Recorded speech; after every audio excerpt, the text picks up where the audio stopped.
Hi everyone, welcome to NEET पे जीत series. मैं हूं आदेश फ्रॉम लर्नो हब, एक ऐसा फ्री लर्निंग प्लेटफॉर्म जहां पर आप सीख सकते हैं maths, physics, chemistry, biology absolutely for free, only at learnohub.com।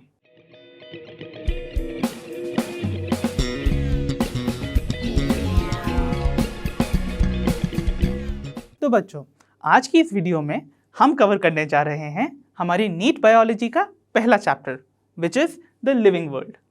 Although examination point of view से ये चैप्टर उतना ज़्यादा इंपॉर्टेंट तो नहीं माना जाता, बट अगर आप पिछले कुछ सालों के क्वेश्चन पेपर्स को एनालाइज करें तो आप नोट करेंगे कि इस चैप्टर से लगभग हर साल एक या एक से ज़्यादा क्वेश्चंस पूछे गए हैं। तो ऐसे में हम इस चैप्टर को स्किप बिल्कुल नहीं कर सकते।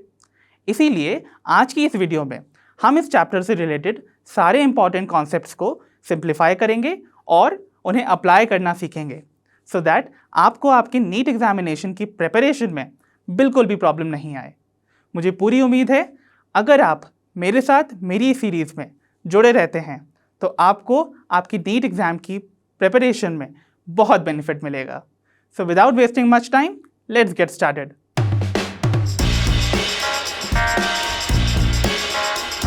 तो बच्चों, हमारे चैप्टर का नाम ही द लिविंग वर्ल्ड है, तो ऐसे में चैप्टर बिगिन करने से पहले हमें यह भी तो पता होना चाहिए कि हमारे सराउंडिंग में दिख रहे जितने भी ऑब्जेक्ट्स हैं उनमें से हम किन किन को लिविंग कंसिडर कर सकते हैं और किन्हें नॉन लिविंग। तो भाई बच्चों, हमने अपनी जूनियर क्लासेस से ये पढ़ रखा है कि सारे लिविंग ऑर्गेनिजम्स कुछ कैरेक्टरिस्टिक्स शो करते हैं। फॉर एग्जाम्पल, सारे लिविंग ऑर्गेनिजम्स ग्रो करते हैं, रिप्रोड्यूस करते हैं, मेटाबॉलिज्म शो कर सकते हैं, साथ ही साथ वो मूवमेंट और लोकोमोशन शो करते हैं। मोरओवर, सभी लिविंग ऑर्गेनिजम्स अपने एनवायरनमेंट में हो रहे किसी भी चेंज को परसीव कर सकते हैं और उस पर रिस्पॉन्ड कर सकते हैं, यानी कि they can even respond to stimuli. But the question arises कि ये जितनी भी कैरेक्टरिस्टिक्स हमने अपनी जूनियर क्लासेस में पढ़ रखे थे, क्या ये सभी के सभी लिविंग ऑर्गेनिज्म में ही एक्सक्लूसिव हैं, यानी कि क्या ये सिर्फ और सिर्फ लिविंग ऑर्गेनिजम्स के ही डिफाइनिंग कैरेक्टर्स हैं या कुछ ऐसे भी नॉन लिविंग ऑब्जेक्ट्स हैं जो इन प्रॉपर्टीज़ को एग्जिबिट करते हैं। तो आइए डिस्कस करते हैं हर एक प्रॉपर्टी को एक एक कर और जानते हैं कौन कौन सी प्रॉपर्टी ऐसी है जो सिर्फ और सिर्फ लिविंग ऑर्गेनिज्म के लिए ही एक्सक्लूसिव है। तो चलिए बच्चों, स्टार्ट करते हैं अपनी पहली प्रॉपर्टी के साथ, विच इज़ ग्रोथ। ग्रोथ मतलब क्या होता है भाई? ग्रोथ मतलब होता है जब भी कोई ऑब्जेक्ट अपने साइज, मास या नंबर में इंक्रीज करता है तो हम कहते हैं वो ऑब्जेक्ट ग्रोथ एग्जिबिट कर रहा है। सो ऐसे में हम क्या कह सकते हैं कि सारे वो ऑब्जेक्ट्स जो ग्रो करते हैं साइज, मास या नंबर में, वो सभी के सभी लिविंग होंगे। चलिए डिस्कस करते हैं इसको एक एग्जाम्पल के साथ। आप सभी ने सैंड माउंट्स और माउंटेन्स तो देखे ही होंगे, देखे हैं ना?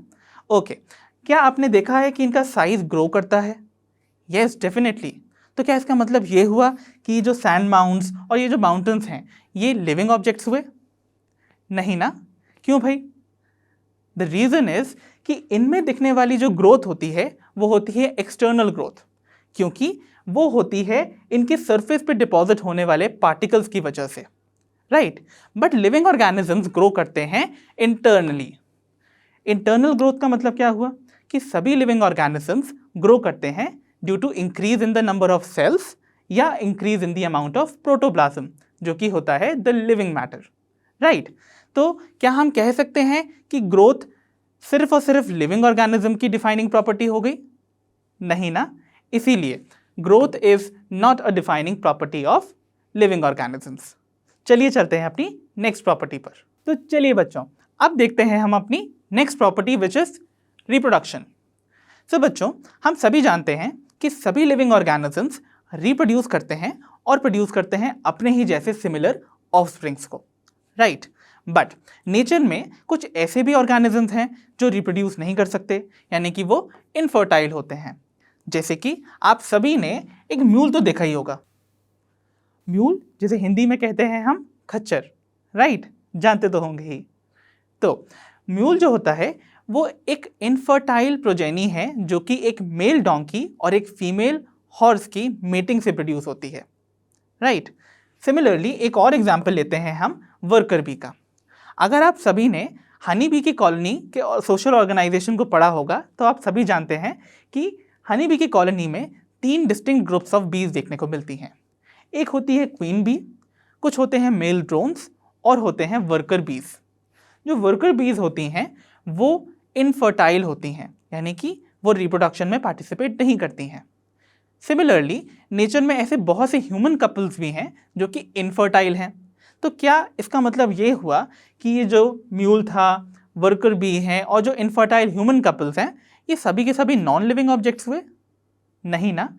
इसीलिए हम कह सकते हैं कि reproduction is not a defining property of all living organisms, right? तो चलिए चलते हैं अपनी नेक्स्ट प्रॉपर्टी पर। तो चलिए बच्चों, अब हम देखते हैं हमारी next property which is metabolism and cellular organisation, right? तो बच्चों आप सभी जानते हैं हर लिविंग ऑर्गेनिज्म का सबसे स्मॉलेस्ट और बेसिक यूनिट होता है एक सेल। सेल और उसके कंपोनेंट्स मिलकर बने होते हैं बहुत सारे बायोमॉलिक्यूल्स से। बायोमॉलिक्यूल्स बेसिकली वो केमिकल कंपाउंड्स होते हैं जो कि किसी भी सेल के अंदर कंटिन्यूसली प्रोड्यूस हो रहे होते हैं और एक दूसरे में ट्रांसफॉर्म हो रहे होते हैं, राइट? तो ये जो बायोमॉलिक्यूल्स हैं ये किसी भी लिविंग ऑर्गेनिज्म के प्रॉपर फंक्शनिंग के लिए बहुत इंपॉर्टेंट होते हैं। इनफैक्ट किसी भी लिविंग ऑर्गेनिज्म के अंदर हो रही सारी मेटाबॉलिक रिएक्शंस के सम को ही हम कहते हैं मेटाबॉलिज्म। तो भाई मेटाबॉलिज्म जो है वो डेफिनेटली हर लिविंग ऑर्गेनिज्म का एक बहुत ही पिक्यूलियर डिफाइनिंग कैरेक्टर माना जाता है। बट एक क्वेश्चन हमारे मन में आना चाहिए, क्या ये जो रिएक्शंस जो एक लिविंग सेल के अंदर प्रोड्यूस हो रही होती हैं या जो एक लिविंग सेल के अंदर हो रही होती हैं, क्या इन्हें हम इन विट्रो कंडीशन में लैबोरेटरी में डेमोन्स्ट्रेट नहीं कर सकते? Definitely yes we can. For example आपने रेस्पायरेशन का नाम तो सुना ही होगा। रेस्पायरेशन में क्या होता है? ग्लूकोज का ऑक्सीडेशन, और ग्लूकोज ब्रेकडाउन हो जाता है into carbon dioxide and water, right? और एनर्जी भी लिबरेट होती है। और ये रिएक्शन हम लैबोरेटरी में भी तो परफॉर्म कर सकते हैं इन टेस्ट ट्यूब्स। तो क्या इसका मतलब जिन टेस्ट ट्यूब्स में ये रिएक्शन परफॉर्म की जा रही है क्या वो लिविंग कंसीडर किए जाएंगे? नहीं ना, राइट? क्यों नहीं किए जाएंगे? ऑब्वियसली वो नॉन लिविंग है, बट ये जो रिएक्शन इनके अंदर की जा रही है वो लिविंग है। The reaction would be considered a living reaction because वो लिविंग ऑर्गेनिज्म के अंदर स्पॉन्टेनियसली होती है, वहीं लैबोरेटरी में करने के लिए हमें उसे इनिशिएट कराना पड़ता है। तो डेफिनेटली ये जो डेमोन्स्ट्रेशन ऑफ मेटाबॉलिक रिएक्शन हुआ लैबोरेटरी कंडीशन में वो एक नॉन लिविंग फिनोमिनन है। बट द मेटाबॉलिज्म जो बॉडी रिएक्शन या बॉडी सेल्स के अंदर हो रहा है उसे हम कहते हैं एक लिविंग प्रॉपर्टी, राइट? इसीलिए हम कहते हैं metabolism at the level of cell, यानी कि वो मेटाबॉलिज्म जो कि सेल के अंदर हो रही है उसी को हम कह सकते हैं एक defining property of all living organisms. तो चलिए बच्चों, अब हम डिस्कस करते हैं हमारी next property which is consciousness. तो कॉन्शियसनेस बोले तो अवेयरनेस। यदि आप अपने सराउंडिंग में हो रहे किसी भी चेंज को सेंस कर सकते हैं और उस पर रिस्पॉन्ड कर सकते हैं, उसी को हम कहते हैं कॉन्शियसनेस, राइट? मान लीजिए आप एक रूम में बैठे हैं और एक बहुत ही इंपॉर्टेंट टास्क में बिजी हैं। ऑल ऑफ अ सडन आपके रूम में कोई आता है और आपके रूम के फैन का स्विच ऑफ कर देता है। तो आप इमीडिएटली रियलाइज कर लेते हैं कि आपके रूम का फैन ऑफ हो चुका है, राइट? तो इससे आप क्या अंदाज़ा लगा सकते हैं? भले ही आप अपने काम में कितने बिजी थे बट यू वर अवेयर कि आपके सराउंडिंग में क्या चेंजेस हो रहे हैं। इसी को हम कहते हैं कॉन्शियसनेस या awareness, right? But I have a question for you. मान लीजिए एक पेशेंट है जो कि कोमा के स्टेट में है। कोमा में गए हुए पेशेंट का ब्रेन जो होता है वो होता है डेड, बट और वो उसकी जो अदर बॉडी ऑर्गन की फंक्शनिंग है वो सपोर्टेड होती है बाय वेरियस मशीनरीज। तो ऐसा पेशेंट जो होता है वो एक्सटर्नल एनवायरनमेंट में हो रहे किसी भी चेंज पर रिस्पॉन्ड नहीं करता। तो क्या हम ऐसे पेशेंट को लिविंग कंसिडर करेंगे या डेड कंसिडर करेंगे? सोचिए सोचिए। चलिए मैं आपको एक सिनेरियो देता हूँ। मान लीजिए एक पेशेंट, इसी पेशेंट को डॉक्टर्स कुछ मेडिकेशंस इंजेक्ट कर रहे हैं ताकि ये पेशेंट रिकवर करे, और ये पेशेंट कुछ साइंस एंड सिम्टम्स शो कर रहा है, एग्जिबिट कर रहा है, जिससे ये पता चल रहा है कि ये लिविंग ऑर्गेनिज्म यानी कि ये जो पेशेंट है वो लिविंग है या वो साइंस ऑफ रिकवरी शो कर रहा है, राइट। तो ऐसे में ये जो पेशेंट है ऑब्वियसली अपने बॉडी के इंटरनल एनवायरनमेंट में हो रहे उस चेंज पर रिस्पॉन्ड कर रहा है और रिकवरी के साइंस शो कर रहा है। तो क्या हम इस लिविंग ऑर्गेनिज्म को लिविंग कंसिडर नहीं कर सकते हैं? क्या हम इस पेशेंट को लिविंग कंसिडर नहीं कर सकते? यस, डेफिनेटली, बिकॉज ऑल्दो ये पेशेंट अपने एक्सटर्नल एनवायरनमेंट पे रिस्पॉन्ड नहीं कर पा रहा, बट डेफिनेटली अपने बॉडी के अंदर हो रहे उस इन्वायरमेंटल चेंज पर ये रिस्पॉन्ड कर रहा है। इसीलिए हम कह सकते हैं कि this patient is living, right. And in fact living organism का सबसे अनएक्सेप्शनली एक्सेप्टेड डिफाइनिंग फीचर माना जाता है कॉन्शियसनेस को। So consciousness is unexceptionally a defining property of all living organisms. Got it? तो चलिए बच्चों, अब हम डिस्कस करते हैं हमारा next topic which is biodiversity. Biodiversity जो होता है वो बेसिकली दो टर्म्स का कॉन्ट्रैक्शन होता है। कौन सी हैं वो दो टर्म्स? एक होता है बायोलॉजिकल, दूसरा होता है डाइवर्सिटी। तो बेसिकली बायोडाइवर्सिटी का मतलब होता है आपके चारों तरफ दिखने वाले जितने भी लिविंग ऑर्गेनिजम्स हैं ना, उनके अंदर कितनी वैरायटी या वेरिएबिलिटी देखने को मिलती है, उसी को हम कहते हैं बायोडाइवर्सिटी, राइट। सो बायोडाइवर्सिटी जो टर्म है that was given by Walter G Rosen in the year 1986। Do remember this data, it is important for you. Okay, अब जितने भी लिविंग ऑर्गेनिजम्स इस पूरे वर्ल्ड में हमने रिपोर्ट किए हैं और आइडेंटिफाई किए हैं, उनका नंबर लाई करता है बिटवीन 1.7 टू 1.8 मिलियन। अब इतनी huge variety of number of organisms को पढ़ने के लिए हमको कुछ प्रोसीजर्स फॉलो करने होते हैं या कुछ प्रोटोकॉल फॉलो करना होता है। सबसे पहले हम किसी भी लिविंग ऑर्गेनिज्म को डिस्क्राइब करते हैं उसके आइडेंटिफाइंग फीचर्स के बेस पे, राइट। उसके बाद उस ऑर्गेनिज्म को आइडेंटिफाई करते हैं ऑन द बेसिस ऑफ कि वो किन कैरेक्टर्स, उनके जो कैरेक्टर्स हैं वो किन ग्रुप से मैच करते हैं, एंड फाइनली उस ऑर्गेनिज्म को हम एक नेम असाइन करते हैं, और नेम असाइन करने के इस प्रोसीजर को हम कहते हैं नॉमेनक्लेचर। तो आइए अब हम नेक्स्ट स्लाइड में डिस्कस करेंगे एक most commonly accepted nomenclature system को। तो चलिए बच्चों, अब हम डिस्कस करते हैं हमारी नेक्स्ट टॉपिक को विच इज बायनॉमियल नॉमेनक्लेचर। तो बायनॉमियल नॉमेनक्लेचर डिस्कस करने से पहले हमें यह भी तो जानना चाहिए कि नॉमेनक्लेचर की नीड पड़ती क्यों है, राइट। तो बच्चों, किसी भी लिविंग ऑर्गेनिज्म के बारे में बात करने के लिए हमें उसे एक नाम तो असाइन करना ही होता है।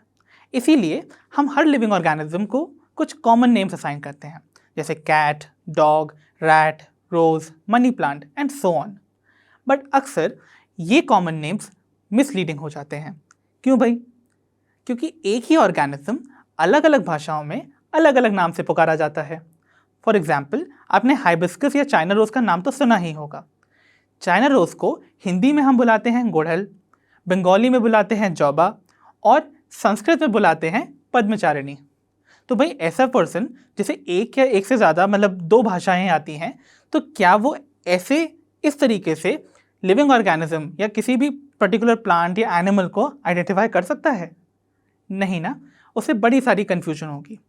तो इन कन्फ्यूजन को अवॉइड करने के लिए ही एक standard system of nomenclature propose किया गया, जिसमें हर लिविंग ऑर्गेनिज्म को एक यूनिक नेम असाइन किया जाता है, जिससे वो पूरे वर्ल्ड में एक ही नाम से आइडेंटिफाई किया जा सके। तो बच्चों, नॉमेनक्लेचर की फील्ड में बहुत सारे साइंटिस्ट ने अपना कंट्रीब्यूशन दिया है, बट सबसे acceptable system of nomenclature propose किया था सर कैरोलस लीनियस ने अपनी बुक स्पीशीज प्लांटेरम में। सो मैं आपको बताता हूँ कौन थे sir Carolus Linnaeus. So he is sir Carolus Linnaeus. Okay, so Carolus Linnaeus ने इस सिस्टम ऑफ नॉमेनक्लेचर को प्रोवाइड किया था। ओके, सो बायनॉमियल नॉमेनक्लेचर के अंडर नेमिंग करते टाइम हमें कुछ सेट ऑफ रूल्स गाइड करते हैं। उन सेट ऑफ रूल्स को हम कहते हैं इंटरनेशनल कोड ऑफ नॉमेनक्लेचर, जो कि प्लांट्स और एनिमल्स के लिए डिफरेंट है, राइट। सो अगर आपको किसी प्लांट को एक नेम असाइन करना है तो आपको फॉलो करना होगा ICBN के रूल्स को, यानी कि international code of botanical nomenclature को। वाइल अगर आपको किसी एनिमल को एक नेम असाइन करना है तो आपको रूल्स फॉलो करने होंगे ICZN के, यानी कि international code of zoological nomenclature. Remember, इन दोनों ही टर्म्स के अब्रीविएशंस आपके लिए बहुत इंपॉर्टेंट है, राइट, क्योंकि आपको प्रीवियस ईयर के क्वेश्चन में देखने को मिलेगा कि इन पर भी क्वेश्चन पूछा गया है। ओके, चलिए देखते हैं अपनी नेक्स्ट स्लाइड। तो बच्चों चलिए अब हम डिस्कस करते हैं उन रूल्स को जिनको हमें फॉलो करना होता है while assigning a scientific name to any organism under binomial system of nomenclature, right. तो चलिए देखते हैं अपना पहला रूल। किसी भी साइंटिफिक नेम के बेसिकली दो कंपोनेंट्स होते हैं बाइनोमियल नोमेनक्लेचर में। पहला कंपोनेंट होता है या पहला वर्ड होता है उसे हम कहते हैं जेनेरिक नेम, जो कि डिनोट करता है उस ऑर्गेनिज्म का जीनस। और दूसरा कंपोनेंट जो कि सेकेंड वर्ड होता है is called the specific epithet. Specific epithet बताता है कि उस ऑर्गेनिज्म की स्पीशीज कौन सी है। सिंस किसी भी साइंटिफिक नेम के दो कंपोनेंट्स होने की वजह से हम इस सिस्टम ऑफ नोमेनक्लेचर को बाइनोमियल सिस्टम ऑफ नोमेनक्लेचर बुलाते हैं। I hope you got the reason. Our next rule says कि साइंटिफिक नेम्स जो होते हैं वो या तो लैटिन में होते हैं या फिर अगर वो किसी और ओरिजिन के होते हैं तो उनको लैटिनाइज किया जाता है। बट क्वेश्चन अराइज करता है कि क्यों भाई सिर्फ Latin? Because Latin is a dead language, it is no more a living vernacular. इसमें नए वर्ड्स ऐड नहीं होते हैं, इसीलिए इट इज़ प्रिजर्व्ड, राइट। चलिए अब देखते हैं अपना नेक्स्ट रूल विच सेज कि जो जेनेरिक नेम होता है it should always begin with a capital letter, while जो स्पेसिफिक एपिथेट होता है it should begin with a small letter. ऐसा क्यों भाई? मैं आपको एक ऑब्जर्वेशन बताता हूँ जिसके बेसिस पे आप इस चीज़ को याद भी रख सकते हैं। जेनेरिक नेम जो होता है वो एक्चुअली एक प्रॉपर नाउन होता है। प्रॉपर नाउन जो एक स्पेसिफिक नाम होता है किसी भी ऑब्जेक्ट को देने पर। प्रॉपर नाउन जो कि एक स्पेसिफिक नेम होता है जो किसी भी ऑब्जेक्ट को दिया जाता है। जैसे आप ही का नाम एक प्रॉपर नाउन होगा, मेरा नाम आदेश है तो मेरा नाम भी प्रॉपर नाउन है, राइट। और प्रॉपर नाउन को जब भी हम कभी लिखते हैं तो we always begin with a capital letter. Got it? ठीक है। और specific epithet most of the cases में एडजेक्टिव्स होते हैं। एडजेक्टिव्स वो वर्ड्स होते हैं जो किसी भी नाउन को क्या करते हैं? डिस्क्राइब करते हैं। तो एडजेक्टिव्स को हम कैपिटल लेटर से तो नहीं लिखते ना, इसीलिए हम उनको लिखते हैं विद अ स्मॉल लेटर। तो ये एक बेसिक रीज़न है जिसकी वजह से आप इसको रीज़न आउट कर सकते हैं कि क्यों जेनेरिक नेम जो होता है वो बिगिन करता है विद अ कैपिटल लेटर और क्यों स्पेसिफिक एपिथेट बिगिन करता है विद अ स्मॉल लेटर। ठीक है। एक और इम्पॉर्टेंट रूल है कि जब भी हम किसी साइंटिफिक नेम को प्रिंटेड या टाइप्ड फॉर्म में देखेंगे तो it has to be in italics. While अगर किसी लिविंग ऑर्गेनिज्म के साइंटिफिक नेम को हम हाथों से लिखते हैं, we write it with our hands, तो हम उसको अंडरलाइन करते हैं सेपरेटली, यानी कि उसकी दोनों कंपोनेंट्स जेनेरिक नेम और स्पेसिफिक एपिथेट को सेपरेटली अंडरलाइन करते हैं। चलिए इनको समझते हैं विद एन एग्जाम्पल। तो आप सभी ने इस ट्री को तो देखा ही होगा, इसके फ्रूट देख के ही आप पहचान गए होंगे कि ये कौन सा ट्री है। Yes, it is a mango tree, right. So mango tree का साइंटिफिक नेम होता है Mangifera indica and you see I have followed all the rules which were mentioned here. मैंने जेनेरिक नेम को कैपिटल लेटर से begin किया है और specific epithet को बिगिन किया है with a small letter. Got it? ठीक है। और क्योंकि मैंने इसको टाइप किया हुआ है इसीलिए आपको ये इटैलिक्स में देखने को मिलेगा।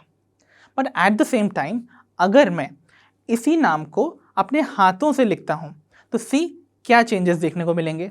अभी देखिए।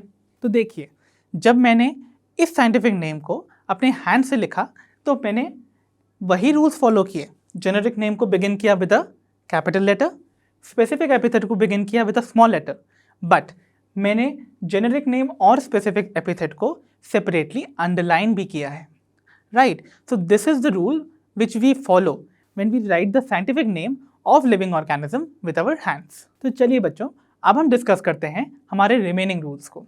सो जब भी हमें किसी भी साइंटिफिक नेम में उसके ऑथर जिसने उस पर्टिकुलर प्लांट या एनिमल की स्पीशीज़ को सबसे पहली बार डिस्क्राइब किया था उसको मेंशन करना होता है, तब हम उस ऑथर के नेम को अब्रीविएटेड फॉर्म में स्पेसिफिक एपिथेट के आगे लिखते हैं। जैसे फॉर एग्जांपल मैंगीफेरा इंडिका को सबसे पहले डिस्क्राइब किया था कैरोलस लीनियस ने, तो हम कैरोलस लीनियस का जो लीनियस वर्ड है, जो उसका लास्ट वर्ड है, उसको अब्रीविएटेड फॉर्म में स्पेसिफिक एपिथेट के आगे प्लेस करते हैं। Got it? चलिए अब एक स्पेशल टॉपिक पढ़ते हैं हम लोग, दैट इज टॉटोनिम्स। क्या होते हैं भाई टॉटोनिम्स? टॉटोनिम्स बेसिकली वो साइंटिफिक नेम्स हैं जिनमें जेनेरिक नेम और स्पेसिफिक एपिथेट सिमिलर होते हैं। है ना कुछ अनयूजुअल? ये ज़्यादातर देखने को मिलता है आपको जूलॉजिकल नॉमेनक्लेचर में, यानी कि एनिमल्स के केस में। फॉर एग्जाम्पल, आपने इस ऑर्गेनिज्म को भले ही देखा होगा बट इसका साइंटिफिक नेम आपको नहीं पता होगा। सो साइंटिफिक नेम इज़ नाजा नाजा। अगर आप इसकी शक्ल देखेंगे तो आप इसको पहचान जाएंगे, that is Indian cobra, right. एक और एग्जाम्पल हम लेते हैं, that is Rattus Rattus. Rattus rattus is basically the black rat that we see normally, okay. But और भी कुछ एग्जाम्पल्स आपको देखने को मिल सकते हैं, जैसे कि gorilla gorilla, catla catla which is a fish. But botanical nomenclature में टॉटोनिम्स आर नॉट अलाउड। टॉटोनिम्स को बॉटनिकल नॉमेनक्लेचर में अलाउ नहीं किया जाता। इनफैक्ट वहाँ पर एक रूल चल सकता है कि जेनेरिक नेम और स्पेसिफिक एपिथेट भले ही प्रोनाउंसिएशन में सेम सुनाई दे रहे हों, बट उनकी स्पेलिंग में कम से कम एक लेटर का डिफरेंस तो होना ही चाहिए। इसीलिए हम एक एग्जाम्पल को लेते हैं विच इज़ जिजिफस जिजाइफस, जो कि एक कॉमन भाषा में जैसे हम बेर बुलाते हैं। आई होप आपने बेर का प्लांट तो देखा ही होगा, बेर खाए भी होंगे, राइट। तो जिजिफस जिजाइफस जो है वो अगर आप ध्यान से नोट करेंगे तो यहाँ पर आपको एक आई देखने को मिल रहा है जेनेरिक नेम में, वाइल आपको स्पेसिफिक एपिथेट में उस आई की जगह पर एक सिंगल लेटर का डिफरेंस देखने को मिलेगा which is Y, and then this will be acceptable in the botanical nomenclature, okay. तो चलिए बच्चों, अब हम डिस्कस करते हैं अपना next topic which is classification. तो क्लासिफिकेशन की भाई हमको ज़रूरत ही क्यों पड़ती है? क्लासिफिकेशन बेसिकली क्यों इंपॉर्टेंट है? क्योंकि हमने देखा हुआ है कि लिविंग ऑर्गेनिजम्स जो होते हैं उनमें बहुत वैरायटी एंड वेरिएबिलिटी देखने को मिलती है। इनफैक्ट पिछले ही स्लाइड्स में हमने देखा था कि अभी तक वर्ल्ड में जितने भी different plants and animals discover किए गए हैं और रिपोर्ट किए गए हैं, उनका नंबर लाया करता है बिटवीन 1.7 to 1.8 मिलियन। सो इतने ह्यूज वैरायटी ऑफ ऑर्गेनिज्म को पढ़ने के लिए हम उनको क्लासिफाई करते हैं, क्योंकि हर एक ऑर्गेनिज्म को इंडिविजुअली स्टडी करना would be a very very difficult task. इसीलिए classification is very very important. Classification में हम क्या करते हैं?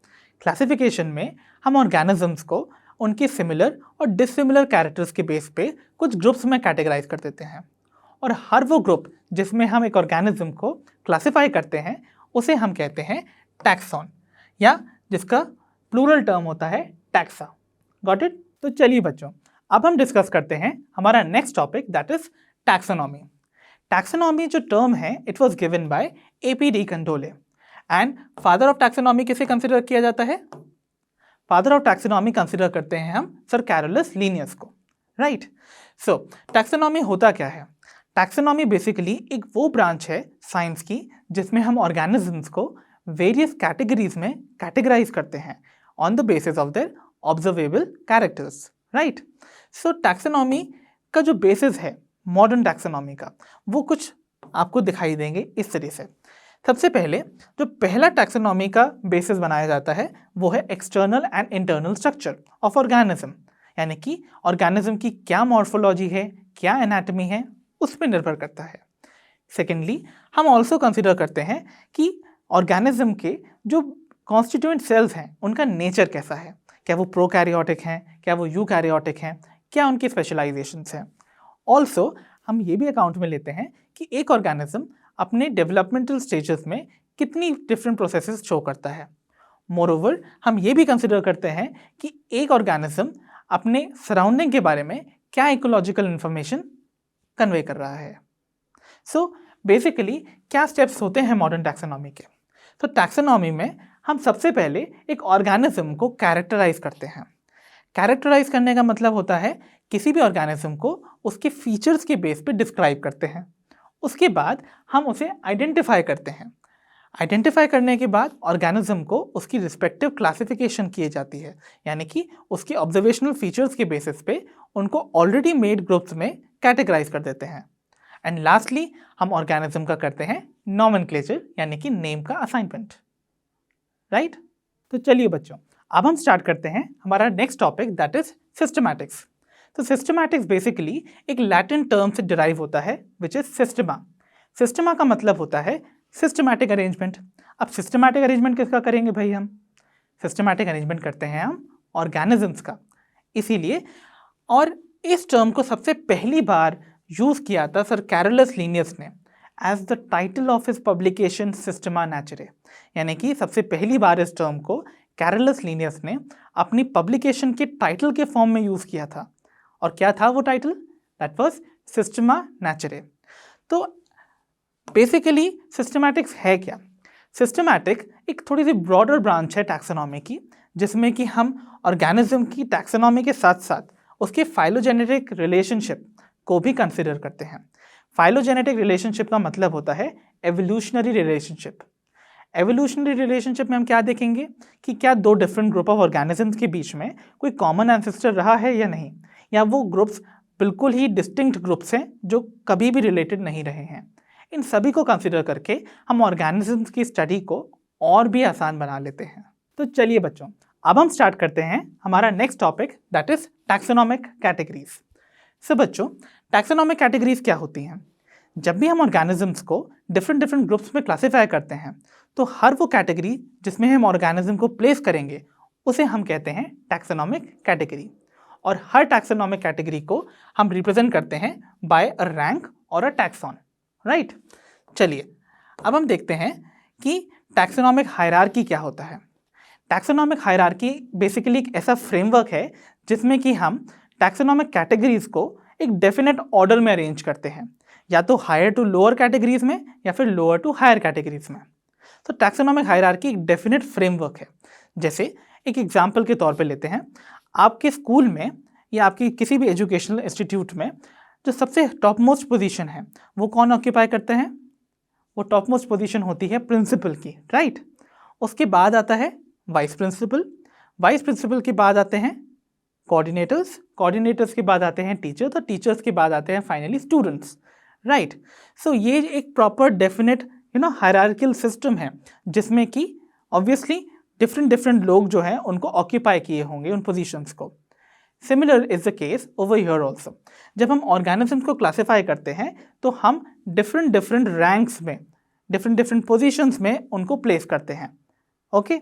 और सबसे बेसिक यूनिट जो क्लासिफिकेशन का होता है वो होती है उसकी सबसे लोएस्ट टैक्सोनॉमिक कैटेगरी, ओके? जैसे कि स्कूल वाले एग्जाम्पल में आप स्टूडेंट्स जो सबसे लोएस्ट टैक्सोनॉमिक कैटेगरी थी वो बेस बन जाती है उस पूरे हायरार्किकल सिस्टम का, बिकॉज अगर स्टूडेंट ही नहीं होंगे तो वो सारी रैंक्स का क्या मतलब हुआ, राइट? तो इसीलिए अब हम पढ़ते हैं कि कौन कौन सी ऐसी टैक्सोनॉमिक कैटेगरीज हैं जिसमें कि हम ऑर्गेनिज्म को हायरार्किकल मैनर में प्लेस करते हैं। तो चलिए बच्चों, अब हम स्टार्ट करते हैं हमारा next topic which is taxonomic hierarchy. So basically हमने अपनी पिछली स्लाइड्स में बच्चों ये पढ़ रखा है कि सभी लिविंग ऑर्गेनिजम्स को प्लेस करने के लिए बहुत सारी कैटेगरीज बनाई जाती हैं जिन्हें हम कहते हैं टैक्सोनॉमिक कैटेगरीज। और टैक्सोनॉमिक हायरार्की क्या होता है? एक डेफिनेट ऑर्डर जिनमें हम वेरियस टैक्सोनॉमिक कैटेगरीज को हायर टू लोअर या लोअर टू हायर कैटेगरीज के फॉर्म में प्लेस करते हैं। सो ये हैं वो सारी की सारी कैटेगरीज जिनमें हम लिविंग ऑर्गेनिजम्स को क्लासीफाई करते हैं या प्लेस करते हैं, राइट?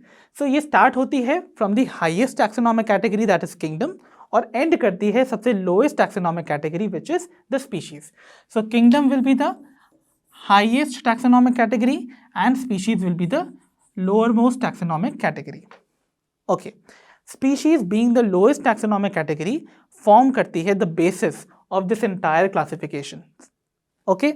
सो किंगडम और स्पीशीज के बीच में आ रही होती हैं ये 5 अलग टैक्सोनॉमिक कैटेगरीज जो कि अगेन हमें इसी ऑर्डर में याद रखनी होती है।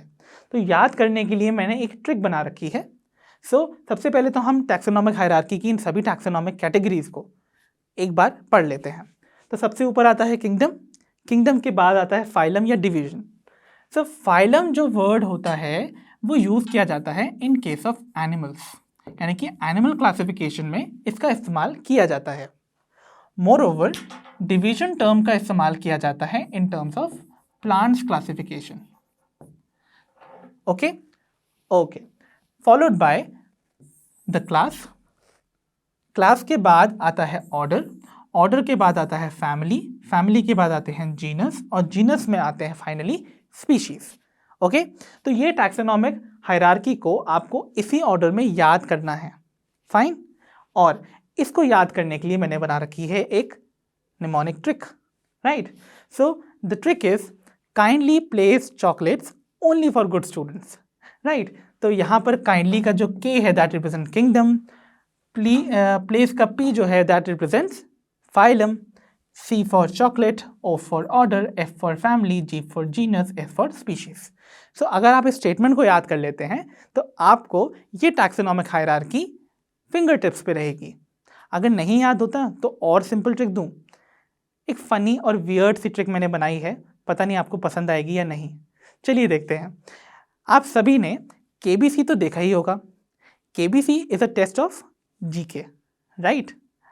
चलिए मैं आपके लिए इसी KBC का एक सस्ता सा डुप्लीकेट शो बना देता हूं जिसका नाम है KPC,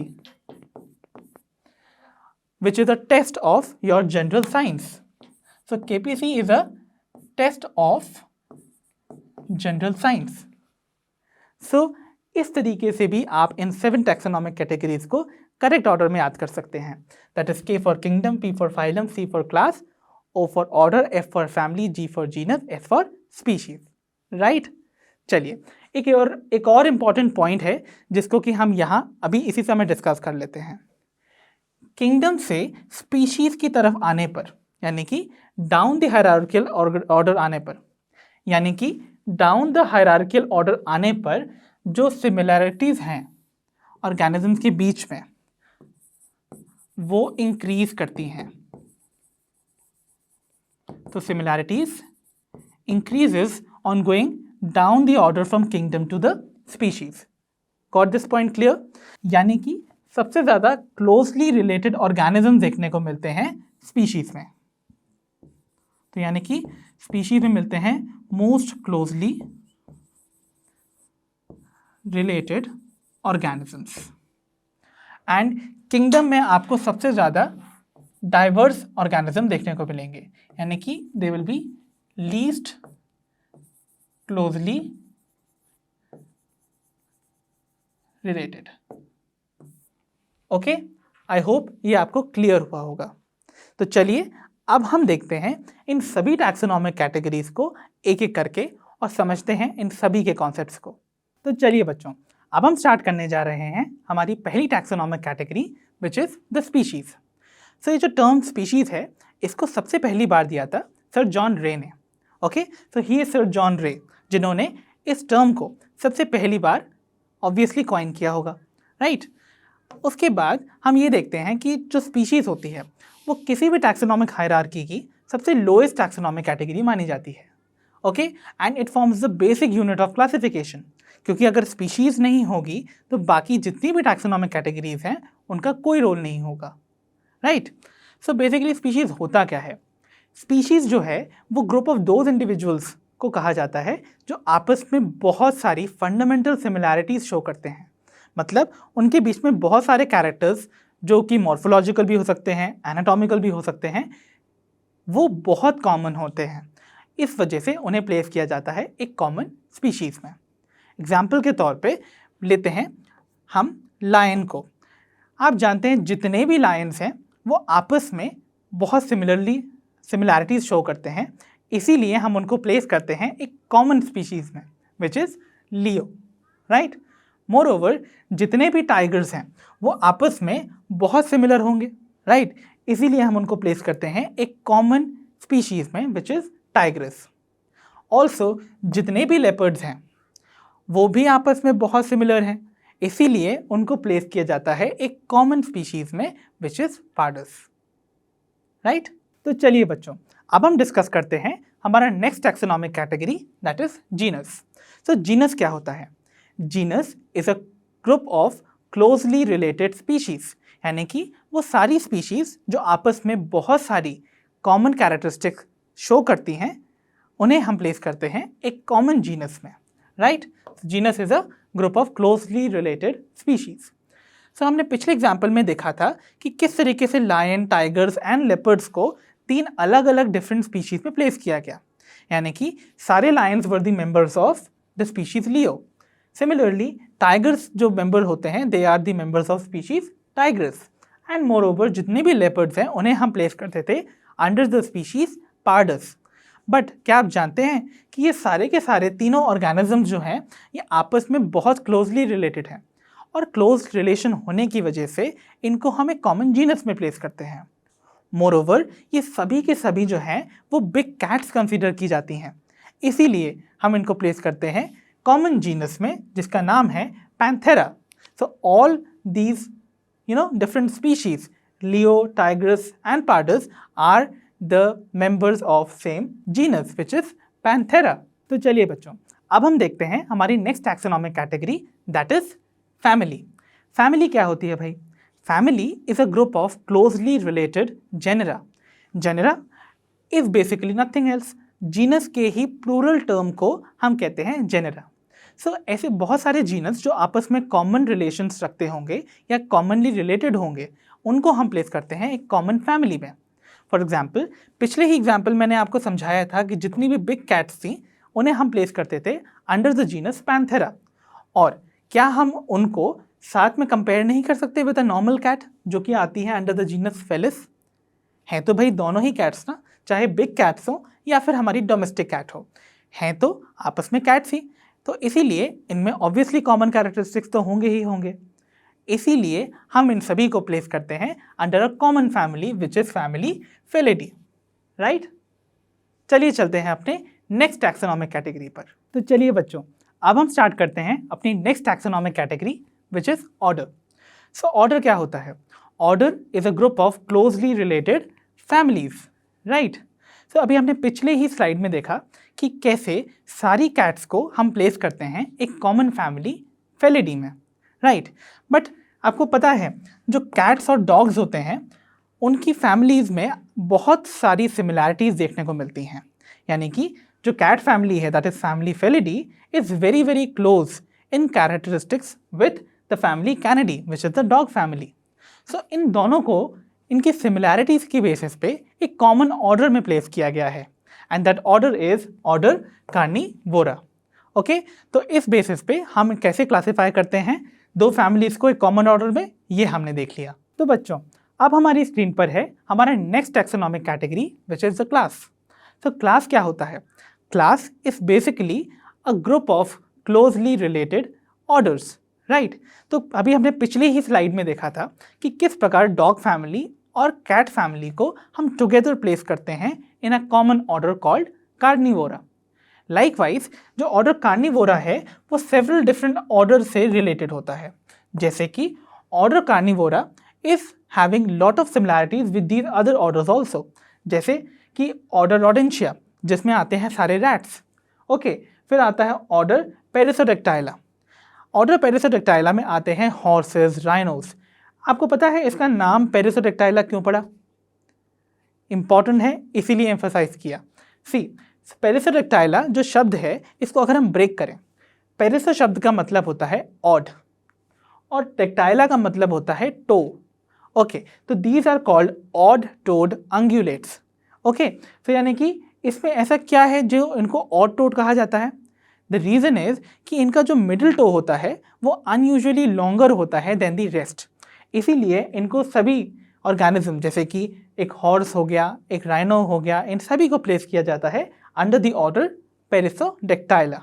okay, moreover we also have another order which is called Chiroptera. तो कायरोप्टेरा वर्ड जब भी आपको आएगा तो you have to be very clear in your mind कि we are talking about bats. तो ऑर्डर कायरोप्टेरा में आते हैं सारे बैट्स। बट क्या आपने नोट किया कि इन सभी ऑर्डर्स में एक कुछ कॉमन कैरेक्टर्स देखने को मिलेंगे, जिनको मैं अभी लिस्ट कर देता हूँ आपके सामने ताकि आपको आसानी से ऑब्जर्व हो सके। क्या आप नोट कर सकते हैं इन सभी ऑर्गेनिज्म की स्किन पर हेयर प्रेजेंट है ना? करेक्ट। क्या इन सभी ऑर्गेनिज्म के जो एक्सटर्नल ईयर पिन्ना है वो विजिबल हैं? Yes, they are present, right? ये सभी के सभी लिविंग ऑर्गेनिजम्स जो होते हैं इनके पास होती है मेमरी ग्लैंड्स, यानी कि मिल्क प्रोड्यूसिंग ग्लैंड्स। और तो और ये सभी के सभी ऑर्गेनिजम्स होते हैं विविपैरस। विविपैरस मतलब सभी के सभी यंग वंस को बर्थ देते हैं। इन सभी कॉमन कैरेक्टरिस्टिक्स होने की वजह से हम इन्हें प्लेस करते हैं एक कॉमन क्लास में which is class Mammalia, right? तो इसीलिए हम इनको प्लेस करेंगे एक कॉमन क्लास मैमेलिया में। तो बच्चों, अब हम देखेंगे हमारी next taxonomic category which is phylum और डिवीजन। सो फाइलम या डिवीजन क्या होता है? फाइलम या डिवीजन बेसिकली एक group of closely related classes को कहा जाता है। सो प्लांट्स के केस में हम इस रैंक को नाम देते हैं डिवीजन का, और एनिमल्स के केस में हम इस रैंक को बुलाते हैं फाइलम, राइट। सो अभी पिछली क्लास में हमने देखा कि कैसे सारे के सारे जो ऑर्गेनिजम्स हमने डिफरेंट ऑर्डर्स के देखे थे उनको हमने क्लास मैमेलिया में पुट किया, राइट। तो क्लास मैमेलिया से ही रिलेटेड बहुत सारे और भी ऑर्गेनिजम्स हैं जो कि कुछ कॉमन कैरेक्टरिस्टिक शो करते हैं। जैसे क्लास मैमेलिया में आने वाले ऑर्गेनिजम्स तो हमने देख ही लिए। अब देखते हैं क्लास स्पाइसेस में आने वाली जितनी भी फिशेज होती हैं वो भी कुछ कैरेक्टरिस्टिक शो करती हैं, राइट। क्लास मैमेलिया के बाद आता है, क्लास स्पाइसेस के बाद आता है क्लास एम्फीबिया, जिसमें आते हैं सारे के सारे एम्फीबियन जैसे कि फ्रॉग्स, टोड्स एक्सेट्रा। फिर आते हैं क्लास रेप्टिलिया जिनमें आती हैं सारी लिजर्ड्स, स्नेक्स। फिर आता है क्लास एव्स जिसमें आती हैं सारी बर्ड्स। इन सभी में कुछ कॉमन कैरेक्टरिस्टिक्स हैं, जैसे कि सभी के पास जो होती है वो एक वेंट्रल नर्व कॉर्ड होती है और इन सभी के पास होता है नोटोकॉर्ड। इन सभी फीचर्स होने की वजह से इन्हें एक कॉमन फाइलम में प्लेस किया जाता है and that phylum is called phylum Chordata. Okay, तो इसीलिए ये आपस में प्लेस किए जाते हैं into one common category of phylum Chordata. ठीक है, तो चलिए बच्चों, अब हम डिस्कस करते हैं हमारी next taxonomic category which is the highest taxonomic category, that is kingdom. So kingdom is what? Kingdom is basically a group of closely related phyla in case of animals, while in case of plants क्या होना चाहिए भाई? Plants के case में it is a group of closely related divisions. Okay, ठीक है, तो मैंने आपको बता ही चुका है कि ये हाईएस्ट टैक्सोनॉमिक कैटेगरी है। मोर ओवर, अब मैं इसको एक एग्जाम्पल के तौर पे आपको बताता हूँ कि अभी हमने जितने भी एनिमल्स पिछले स्लाइड्स में देखे वो सभी के सभी कॉर्डेट्स में प्लेस किए गए थे, यानी कि फाइलम कॉर्डेटा में, because they all had notochord, right. लेकिन कुछ ऐसे भी ऑर्गेनिजम्स हैं जो भले ही नोटोकॉर्ड नहीं पोजेस करते हों बट हैं तो वो सभी एनिमल्स, इसीलिए हम उन सभी एनिमल्स को प्लेस कर देते हैं एक कॉमन किंगडम में which is known as kingdom animalia, क्योंकि हैं तो सभी के सभी एनिमल्स। ओके, इसीलिए इनको प्लेस किया जाता है under the kingdom animalia. I hope this is clear to all of you. तो चलिए बच्चों, अब हम देखते हैं हमारा एग्जाम्पल्स ऑफ सर्टन ऑर्गेनिजम्स और उनकी टैक्सोनॉमिक कैटेगरीज। तो बच्चों, मुझे आपसे एक रिक्वेस्ट करनी है कि आप इस समय अपनी नोटबुक और एक पेन लेके ज़रूर बैठिए और साथ ही इस टेबल को मेरे साथ ड्रॉ करिए, बिकॉज ये एग्जामिनेशन पॉइंट ऑफ व्यू से बहुत ही इंपॉर्टेंट टॉपिक है और पिछले कुछ ईयर्स में इसमें बहुत क्वेश्चंस आए हैं, राइट। सो चलिए स्टार्ट करते हैं विदाउट वेस्टिंग मच टाइम। दोनों ही एग्जाम्पल्स जो मैंने यहाँ लिख रखे हैं both are of plants, right. तो हम पहले प्लांट्स के एग्जाम्पल्स को डिस्कस करेंगे followed by the examples of animals. Okay, so हमारा पहला एग्जाम्पल है मैंगो का और वीट का दूसरा एग्जाम्पल है। पहले हम कंसिडर करते हैं मैंगो को। मैंगो बिलोंग करता है, पहली चीज़ तो मैंगो का साइंटिफिक नेम क्या है ये डिस्कस कर लेते हैं। मैंगो का साइंटिफिक नेम हमने पढ़ रखा था, दैट वाज मैंगीफेरा इंडिका।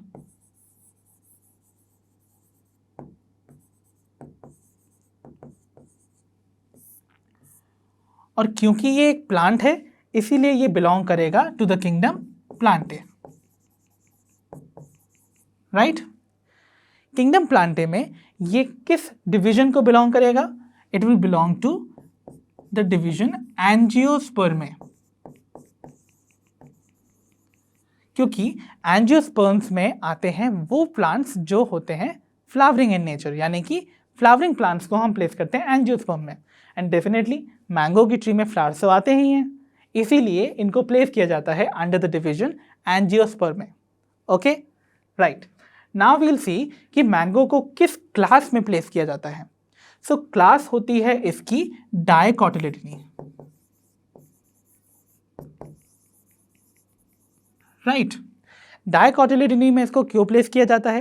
क्योंकि मैंगो सीड के अंदर होती हैं दो सीड लीव्स जिन्हें हम कॉटिलेडन्स कहते हैं। Since there are two cotyledons we call him Dicotyledonae. Okay, now we will see our next category which is order. So mango belong करता है to the order Sapinidales,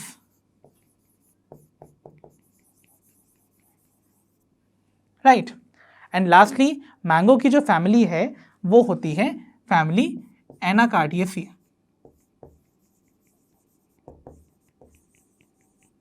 right. So Anacardiaceae basically वो family है जो कि cashew family भी कहलाई जाती है, क्योंकि जो कैशियो नट्स होते हैं वो इसी फैमिली के होते हैं। कैशियोस का साइंटिफिक नेम जानते हैं आप? कैशियोस का साइंटिफिक नेम होता है anacardium occidentale and they belong to the same family as of mango. Right. चलिए देखते हैं एग्जाम्पल ऑफ वीट। वीट का जो साइंटिफिक नेम है that is triticum aestivum.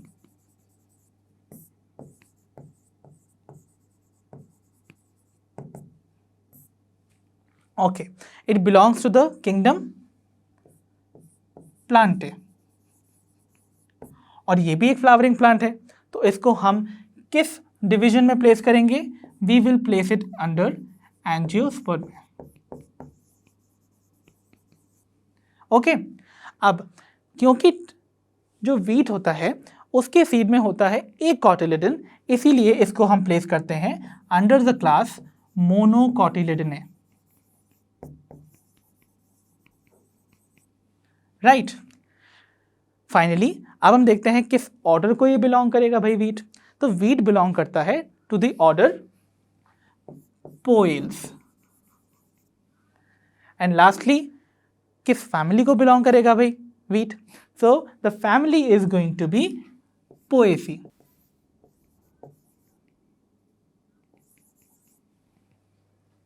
Okay, I hope you have got this. आपको बस इनको याद करने की कोशिश करना है। द बेटर ट्रिक मैंने आपको जो बताई है वो ये है कि आप इसको एक टेबुलर फॉर्म में इसी तरह से बना के आप जहाँ भी पढ़ने बैठते हैं उसके सामने प्लेस कर दीजिए, ताकि जितनी बार आपकी नज़र उस पर पड़ेगी आपको वो याद हो जाएगा। ओके, तो चलिए बच्चों अब हम डिस्कस करते हैं हमारे रिमेनिंग एग्जाम्पल्स को, जो कि है मैन और हाउस फ्लाई का। ओके, फटाफट से इनकी टैक्सोनॉमिक हायरार्की को प्लेस करते हैं इस टेबल में। राइट। सो मैन का जो साइंटिफिक नेम है that is Homo sapiens.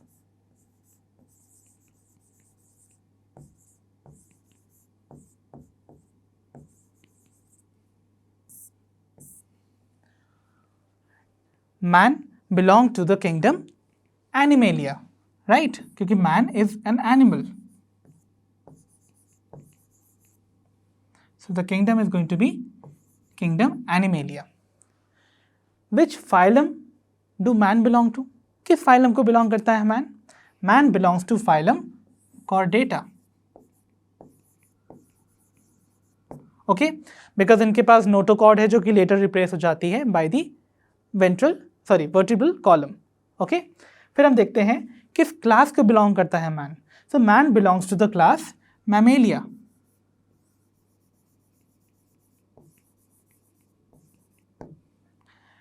Further किस ऑर्डर को बिलोंग करता है man? So man belongs to the order Primata.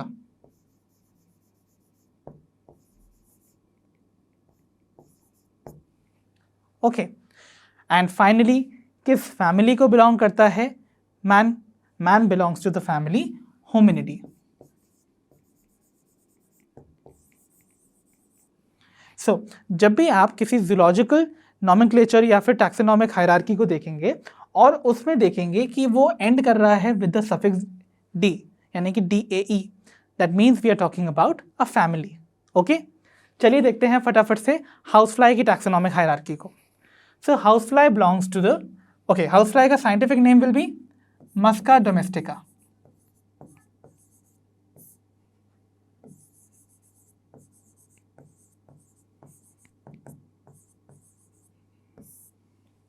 Okay, which kingdom will house fly belong to? Obviously it is an animal, तो इसको हम प्लेस करेंगे kingdom Animalia में। Further किस फाइलम को ये बिलोंग करता है भाई? It belongs to the phylum arthropoda. Arthropoda शब्द का मतलब जानते हैं आप? Arthro means jointed, poda means legs, तो यहाँ पर जॉइंटेड लेग्स वाले आपको ऑर्गेनिज्म देखने को मिलते हैं, इसीलिए हम हाउस फ्लाई को प्लेस करते हैं under the phylum Arthropoda. Okay, so now we'll be seeing कि किस क्लास को ये बिलोंग करता है। So it belongs to the class Insecta because it is an insect. Right, so इसीलिए हम इसको प्लेस करेंगे क्लास इंसेक्टा में। Is it clear? Very good. Now अब हम देखते हैं कि इसको हम किस ऑर्डर में प्लेस करते हैं। ओके, तो इसको हम प्लेस करते हैं under the order Diptera.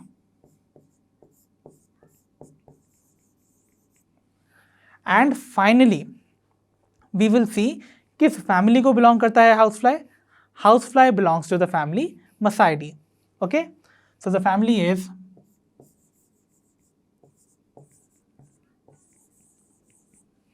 मसाइडी। Got it all of you? So मुझे पूरी उम्मीद है आपने मेरे साथ साथ इस टेबल को बनाया होगा और उसको अपने साथ अपनी स्टडी टेबल के सामने प्लेस किया होगा, सो दैट इससे ना आपको आपके रिवीजन में बहुत हेल्प मिलेगी। क्योंकि एग्जामिनेशन पॉइंट ऑफ व्यू से, जैसे मैंने आपको पहले बताया था, इस टॉपिक से बहुत क्वेश्चंस पूछे गए हैं, तो हमें एक भी मार्क लूज नहीं करना है, खास करके इन कॉन्सेप्ट से। राइट? गुड। चलिए चलते हैं अपने नेक्स्ट टॉपिक पर। तो बच्चों, अब हम स्टार्ट करने जा रहे हैं हमारा next topic, that is the concept of biological species. So जो कॉन्सेप्ट ऑफ बायोलॉजिकल स्पीशीज था, that was given by sir Ernst Mayr ने। ही इज सर अर्नस्ट मायर, और इन्हें हम कहते हैं the Darwin of 20th century. Okay, now क्या है biological concept of species? According to Mayr, वो ग्रुप ऑफ ऑर्गेनिज्म जो कि आपस में शेयर करते हैं एक कॉमन जीन पूल, और जो आपस में इंटरब्रीड कर सकते हैं to produce fertile offsprings, are called the members of same species. यानी कि वो ऑर्गेनिजम्स जिनमें बहुत सारे कॉमन कैरेक्टरिस्टिक्स हैं, बिकॉज उनके अंदर पाए जाने वाले जीन्स आपस में बहुत सिमिलर हैं। मोर ओवर, ये सारे ऑर्गेनिजम्स आपस में इंटरब्रीड करके कुछ जो भी ऑफस्प्रिंग प्रोड्यूस करते हैं वो फर्टाइल ऑफस्प्रिंग होनी चाहिए। यानी कि वो ऑफस्प्रिंग भी जब फर्दर रिप्रोड्यूस करे तो वो अपने ऑफस्प्रिंग भी बना सके। राइट? ये कॉन्सेप्ट दिया था सर अर्नस्ट मायर ने in his concept of biological species. But there are an exception to this rule. Okay, क्या आपने, ऑब्वियसली अभी मैंने कुछ ही स्लाइड्स पहले एक म्यूल का एग्जाम्पल आपको दिया था। म्यूल जो होता है, मैंने आपको बताया था, वो एक हाइब्रिड प्रोजेनी है जो कि एक मेल डोंकी और एक फीमेल हॉर्स की मेटिंग से प्रोड्यूस होती है। सिमिलरली होती है हिनी। हिनी इज अगेन एक हाइब्रिड प्रोजेनी जो कि रेसिप्रोकल क्रॉस से बनती है। यानी कि इधर पर the donkey is going to be the female and the horse is going to be the male. यानी कि एक मेल हॉर्स और एक फीमेल डोंकी की मेटिंग से प्रोड्यूस होती है हिनी। ओके, सो दोनों के दोनों जो ऑर्गेनिज्म आपको दिखाई दे रहे हैं, बोथ आर इनफर्टाइल। यानी कि ऑब्वियसली नेचुरल कंडीशन में ये प्रोड्यूस हुए हैं। म्यूल और हिनी जो है वो नेचुरल मेटिंग में प्रोड्यूस होते हैं of a donkey and a horse, but they are restricted from producing their own progeny. इसका मतलब they are violating the biological concept of species, जो कि कहता है कि जो ऑफस्प्रिंग प्रोड्यूस होती है मेटिंग के बाद, they should be fertile. Okay, ताकि वो आपस में जब रिप्रोड्यूस करें तो वो प्रोड्यूस कर सके अपनी ही जैसी प्रोजेनी। सिंस म्यूल और hinny are against the law of nature, इसीलिए नेचर उनको प्रिवेंट करता है to produce more progeny like them. Okay, तो चलिए बच्चों, अब हम देखते हैं हमारा next topic which is taxonomic aids. तो टैक्सोनॉमिक एड्स बेसिकली क्या होते हैं? These are the tools, techniques and procedures जिनसे हम किसी भी स्पेसिमेन या उनसे रिलेटेड इंफॉर्मेशन को या तो स्टोर और प्रिजर्व दोनों कर सकते हैं। सो हमारे पास बहुत सारे टैक्सोनॉमिकल एड्स होते हैं, ओके, जिनमें इंक्लूड होते हैं herbaria, botanical gardens, museum, zoological parks, keys, flora, manuals and monographs. Right, ये सारे के सारे टैक्सोनॉमिकल एड्स हमें टैक्सोनॉमी जैसी वाइड ब्रांच को स्टडी करने में और उसको एनालाइज करने में हमारी मदद करती हैं। तो चलिए बच्चों, अब हम स्टार्ट करने जा रहे हैं हमारा पहला taxonomical aid which is herbarium. So herbarium basically एक ऐसा टैक्सोनॉमिकल एड है जो कि आपको हेल्प करता है to preserve the plant specimens. तो ये प्लांट स्पेसिमेन के प्रिजर्वेशन के लिए ही इस्तेमाल होता है। ओके, मोर ओवर जो हर्बेरियम होता है उनमें प्लांट स्पेसिमेंस को ड्राई किया जाता है और प्रेस करने के बाद उन्हें प्रिजर्व किया जाता है on piece of sheets. Okay, कुछ इस तरीके से। तो आपको दिख रहा होगा कैसे एक शीट के ऊपर हमने एक प्लांट के ड्राइड स्पेसिमेन को प्रिजर्व किया हुआ है। एंड देन फाइनली जब हम अरेंज कर लेते हैं इन शीट्स पे इन स्पेसिमेंस को, देन उसके बाद हम इन शीट्स को अरेंज करते हैं according to the universally accepted systems of classification. For example, India में जो सिस्टम ऑफ क्लासिफिकेशन यूज़ किया जाता है वो ज़्यादातर Bentham and Hooker system of classification होता है। बट और भी ऐसी कंट्रीज है जहाँ पर डिफरेंट सिस्टम्स ऑफ क्लासिफिकेशन भी यूज़ होता है, जैसे कि हचिंसन का system of classification, Engler and Prantl का system of classification. But India में जो सबसे ज़्यादा कॉमनली यूज़ होता है that is Bentham and Hooker system of classification. Okay, तो बच्चों हमें हर्बेरियम शीट पर देखने को मिलता है एक लेबल जिसमें लिखी होती है उस कलेक्टेड प्लांट स्पेसिमेन से रिलेटेड बहुत सारी इंपॉर्टेंट इन्फॉर्मेशन। फॉर एग्जाम्पल, अगर आप ध्यान से इस स्पेसिमेन को देख पा रहे हैं तो इसकी बॉटम पे कुछ इन्फॉर्मेशन लिखी हुई है which serves as a quick referral system for you to know about the plant, right. So क्या क्या इन्फॉर्मेशन यहाँ बॉटम पे लिखी जा सकती है वो हमने यहाँ लिस्ट डाउन कर रखी है। सो हर्बेरियम स्पेसिमेन के लेबल पर लिखा जाता है उसका सबसे पहले तो हम डेट ऑफ कलेक्शन देखेंगे कि किस तारीख को वो प्लांट स्पेसिमेन कलेक्ट किया गया और किस जगह से उसको कलेक्ट किया, यानी कि प्लेस ऑफ कलेक्शन। मोरओवर हम प्लांट का बॉटनिकल नेम और उसकी फैमिली, इनफैक्ट उसका लोकल नेम भी लिखते हैं, लोकल या कॉमन नेम, राइट। ऑल्सो जिस पर्सन ने उस स्पेसिफिक प्लांट स्पेसिमेन को कलेक्ट किया हम उसका नाम भी ऐड करते हैं। मोरओवर एथनोबॉटनिकल यूजेस को भी हम उसमें कंसिडर कर सकते हैं।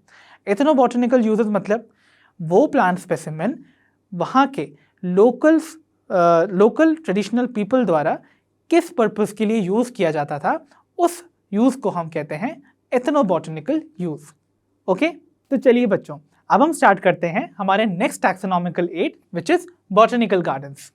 सो botanical garden basically specialized gardens हैं जो कि डेवलप किए जाते हैं to have a collection of living plants for reference. तो यहाँ पर एक्चुअली क्या होता है, लिविंग प्लांट्स का कलेक्शन रखा जाता है ताकि आपको जब ज़रूरत लगे आप रेफ़र कर सकते हैं और स्टडी कर सकते हैं उन प्लांट्स के बारे में, राइट। सो पर्पस क्या हुआ भाई इनका कि जितनी भी इंडिजिनस और एग्जॉटिक प्लांट्स कलेक्शंस हैं, इंडिजिनस मतलब जो बिलोंग करती हैं आप ही के ओन लैंड को, और एग्जॉटिक मतलब जो कि किसी फॉरेन लैंड से हमारी कंट्री में इंट्रोड्यूस की जाती हैं, ऐसे प्लांट्स की कल्टीवेशन और आइडेंटिफिकेशन को करने के लिए हम यूज़ करते हैं बॉटनिकल गार्डन्स का, राइट। बॉटनिकल गार्डन्स में आप जब भी किसी प्लांट स्पेसिमेन को देखेंगे तो आपको उसके नीचे एक टैग देखने को मिलेगा जिसमें कि उसका बॉटनिकल नेम और फैमिली लिखी होती है, राइट। तो चलिए देखते हैं कुछ common examples of the botanical gardens which are very famous. So पहला है the royal botanical garden at Kew, England. तो कीव में प्रेजेंट इस बॉटनिकल गार्डन की खासियत यह है कि that it is the biggest botanical garden in the world. Okay, now in India हम कहते हैं the largest botanical garden is the Indian botanical garden at Shibpur, Howrah, at Kolkata, India, right. अब इसका जो नाम है वो चेंज हो गया है और इसको हम बुलाते हैं Acharya Jagadish Chandra Bose Indian botanical garden. In fact एक और खासियत अगर मैं आपको इस बॉटनिकल गार्डन के बारे में बताऊं तो यहाँ पर इंडिया का लार्जेस्ट हर्बेरियम भी प्रेजेंट है। Okay, another botanical garden which is famous in India is situated at NBRI Lucknow, यानी कि the botanical garden eight national botanical research institute eight Lucknow is also one of the important botanical garden जो कि India में present हैं, right. तो चलिए बच्चों अब हमारी स्क्रीन पर प्रेजेंट है हमारा next taxonomical aid which is museum. So museum basically वो प्लेस है जहाँ पर प्लांट्स और एनिमल स्पेसिमेंट्स को प्रिजर्व किया जाता है for the study and reference. Okay, तो स्टडी और रेफरेंस करने के लिए हम प्लांट स्पेसिमेन या एनिमल स्पेसिमेन को प्रिजर्व करते हैं। तो किन किन फॉर्म में हम प्रिजर्व कर सकते हैं, लेट्स सी। पहला तरीका है कि हम प्रिजर्वेटिव सॉल्यूशंस को एक जार में फिल करें और उसमें अपने स्पेसिमेंट्स को कुछ इस तरीके से प्लेस कर दें, राइट। दूसरा तरीका है कि हम कुछ ड्राई स्पेसिमेंट्स जैसे कि प्लांट स्पेसिमेंट्स को भी प्रिजर्व कर सकते हैं। ओके, थर्डली हम प्लांट स्पेसिमेंट्स के अलावा अगर हम इंसेक्ट्स को भी प्रिजर्व करना चाहते हैं तो इंसेक्ट्स को प्रिजर्व करने के लिए हम इंसेक्ट्स बॉक्स का इस्तेमाल करते हैं। ओके, जैसे इंसेक्ट बॉक्स में हम क्या करते हैं, अपने इंसेक्ट को कलेक्ट करते हैं, किल करते हैं और उसके बाद उसको पिन कर देते हैं ताकि वो अपनी पोजीशंस में इंटैक्ट रहे, राइट। सो फर्दर हम बर्ड्स और मैमल्स जैसे लार्जर एनिमल्स को प्रिजर्व करने के लिए उनको स्टफ कर देते हैं। एंड लास्टली कुछ और भी ऐसे म्यूजियम्स होंगे जहाँ पर आपको स्केलेटन ऑफ एनिमल्स भी देखने को मिलेगा ताकि आप अंदाज़ा लगा सकें उनके स्केलेटल फ्रेमवर्क से कि वो कैसे दिखाई देते होंगे, राइट। तो चलिए बच्चों, अब हम देखते हैं हमारा next taxonomical aid which is zoological parks. तो ज़ूलॉजिकल पार्क्स बेसिकली एक एक्स सिटू कॉन्जर्वेशन स्ट्रैटेजी है। एक्स सिटू शब्द का मतलब क्या होता है? एक्स का मतलब होता है ऑफ, ओ डबल एफ वाला, ओ एफ वाला नहीं, ओके। और सिटू शब्द का मतलब होता है साइट, यानी कि ये ऑफ साइट कंजर्वेशन स्ट्रैटेजी है। ऑफ साइट बोले तो कि लिविंग ऑर्गेनिज्म को उनके नेचुरल हैबिटेट से बाहर प्रोटेक्टेड एनवायरनमेंट में कंजर्व किया जाता है और उन्हें प्रोवाइड किया जाता है with an environment which is similar to the natural habitats, right. So उनको एक्चुअली प्रेजेंट किया जाता है या प्रोटेक्ट किया जाता है उन एनवायरमेंटल कंडीशन में जो कि ह्यूमन केयर के अंडर में रखी जाती हैं, और the conditions are very very similar to their natural habitats, okay. So हमें ज़ूलॉजिकल पार्क्स किस तरीके से बेनिफिट करते हैं? ज़ूलॉजिकल पार्क्स हमें वाइल्ड लाइफ या वाइल्ड एनिमल्स के बारे में बहुत इन्फॉर्मेशन कन्वे करते हैं, जैसे एनिमल बिहेवियर कैसा होता है या उन पर्टिकुलर वाइल्ड स्पीशीज़ की क्या फीडिंग हैबिट्स हैं, और न जाने कितनी अलग अलग इन्फॉर्मेशन हमको इससे जानने को मिलती हैं। तो आपके सामने आप देख भी सकते हैं 2 व्यूज़ दिए हुए हैं जब आप किसी ज़ूलॉजिकल पार्क को विज़िट करते हैं। तो आई होप आप सभी के सभी कभी ना कभी तो किसी ज़ूलॉजिकल पार्क को विज़िट किए ही होंगे। It is too much fun for children specially, right. तो चलिए बच्चों, अब हमारी स्क्रीन पर है हमारा next taxonomical aid which is key. तो की क्या होता है? की एक ऐसा टैक्सोनॉमिकल एड है जो सिमिलैरिटीज़ और डिसिमिलैरिटीज़ के बेस पे आपको किसी भी लिविंग ऑर्गेनिज्म को आइडेंटिफाई करने में हेल्प करते हैं, राइट। जब भी आप किसी की को देखेंगे तो आपको देखने को मिलेंगी उनमें पेयर्स ऑफ कॉन्ट्रास्टिंग स्टेटमेंट्स, जिन्हें हम कहते हैं कपलेट्स, राइट। और हर स्टेटमेंट को हम कहते हैं एक लीड, राइट।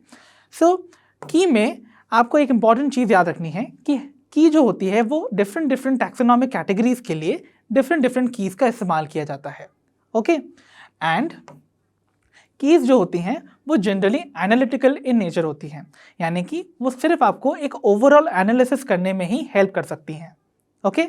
तो बच्चों, अब हम एक एग्जाम्पल के थ्रू समझते हैं कि कैसे एक की आपको किसी भी पर्टिकुलर ऑर्गेनिज्म के बारे में उनकी सिमिलैरिटी या डिसिमिलैरिटी की बेसिस पे आइडेंटिफिकेशन में हेल्प करती हैं।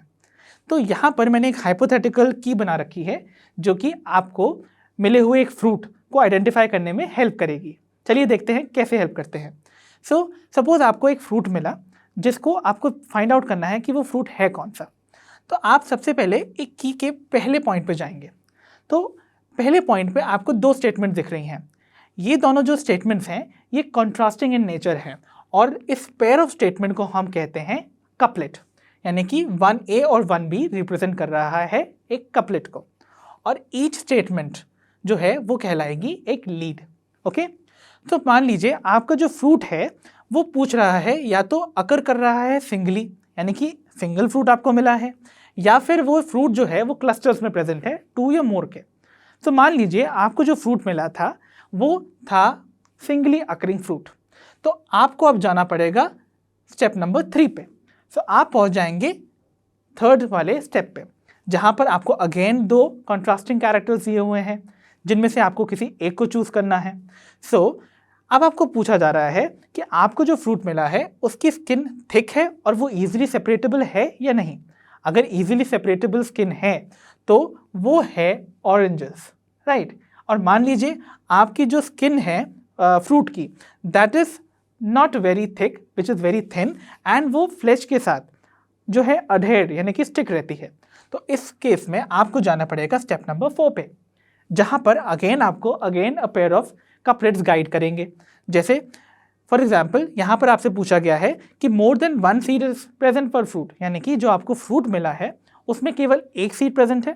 अगर 1 सीड या उससे ज़्यादा प्रेजेंट है ओवर हियर, तो अगर 1 से ज़्यादा सीड प्रेजेंट है तो हम कहेंगे वो फ्रूट है एप्पल, राइट। और मान लीजिए उसमें केवल 1 ही सीड प्रेजेंट है तो हम जाएंगे स्टेप नंबर 5 पे, जो हमें अगेन एक pair of contrasting characters provide कर रहा है, जिसमें आपसे पूछा जा रहा है कि उसकी स्किन पर प्रेजेंट क्या फज है। फज मतलब जानते हैं, छोटे छोटे रेशे या फाइबर्स जो देखने को मिलते हैं ना किसी भी फ्रूट की स्किन पे। सो अगर वो प्रेजेंट है तो वो डेफिनेटली वुड बी पीचेस। तो आपके पास जो फ्रूट है वो पीचेस होंगे। एंड अगर वो स्किन स्मूथ है विदाउट फज, यानी कि उन पे रेशे नहीं प्रेजेंट है, वो स्मूथ स्किन है, तो इसका मतलब हम बात कर रहे हैं प्लम्स की। मान लीजिए आपका जो फ्रूट था वो सिंगली अकर ही नहीं करता था, बल्कि वो क्लस्टर्स ऑफ 2 और मोर में प्रेजेंट था। तो आप जाएंगे स्टेप नंबर 2 पर, जहां पर आपसे 2 सवाल, अगेन 2 कॉन्ट्रास्टिंग कैरेक्टर्स रखे गए हैं। सो फ्रूट्स वो आपसे पूछेगा या तो उसका शेप कैसा है, जैसे कि यहाँ पूछ रहा है फ्रूट जो है वो राउंड है। अगर क्लस्टर में प्रेजेंट वो फ्रूट्स राउंड है तो ऑब्वियसली आपको जो फ्रूट मिला है दैट इज अ ग्रेप। और मान लीजिए आपको जो फ्रूट मिला है वो राउंड ना होके इलोंगेटेड है, तो यानी कि वो क्या हो गए, वो है बनानास। सो इस तरीके से कीज आपको एनालाइज करके कैरेक्टर्स के बेस पे हेल्प करती हैं टू रीच आउट कि आपका जो आपको स्पेसिमेन मिला है वो एग्जैक्टली है क्या, राइट। तो चलिए बच्चों, अब हम मूव करते हैं हमारे आज के वीडियो के लास्ट टॉपिक फ्लोरा, मैनुअल्स और मोनोग्राफ्स पर। सो फ्लोरा क्या होते हैं? फ्लोरा बेसिकली वो टैक्सोनॉमिकल एड्स हैं जो हमें इंफॉर्मेशन प्रोवाइड करते हैं किसी भी गिवन एरिया में पाई जाने वाली प्लांट स्पीशीज को के हैबिटेट और उनके डिस्ट्रीब्यूशन के बारे में। ओके कि उनके डिस्ट्रीब्यूशन के बारे में। ओके बेसिकली ये किसी भी एरिया में पाए जाने वाले प्लांट स्पीशीज का इंडेक्स होता है। ओके अब हम देखते हैं हमारा next topic which is manuals. So manuals क्या होते हैं? Manuals another type of taxonomical aids होते हैं जो हमें इंफॉर्मेशन प्रोवाइड करते हैं कि कैसे एक एरिया में पाए जाने वाली स्पीशीज को हम आइडेंटिफाई करेंगे। ओके अब हम देखते हैं हमारा last topic which is monographs. Monographs basically वो डॉक्यूमेंट्स होते हैं जिनमें किसी एक टैक्सन के ऊपर इंफॉर्मेशन प्रोवाइड की जाती है। ओके तो बच्चों, आज की इस वीडियो में हमने कवर किए हमारे नीट बायोलॉजी के पहले चैप्टर द लिविंग वर्ल्ड के सारे इंपॉर्टेंट कॉन्सेप्ट्स को। मुझे पूरी उम्मीद है आपको सारे इंपॉर्टेंट कॉन्सेप्ट्स अच्छे से क्लियर हुए होंगे। और अब हम मिलेंगे अपनी नेक्स्ट वीडियो में। तब तक के लिए आप सभी जानते हैं लर्नो हब फ्री है पर बेस्ट है।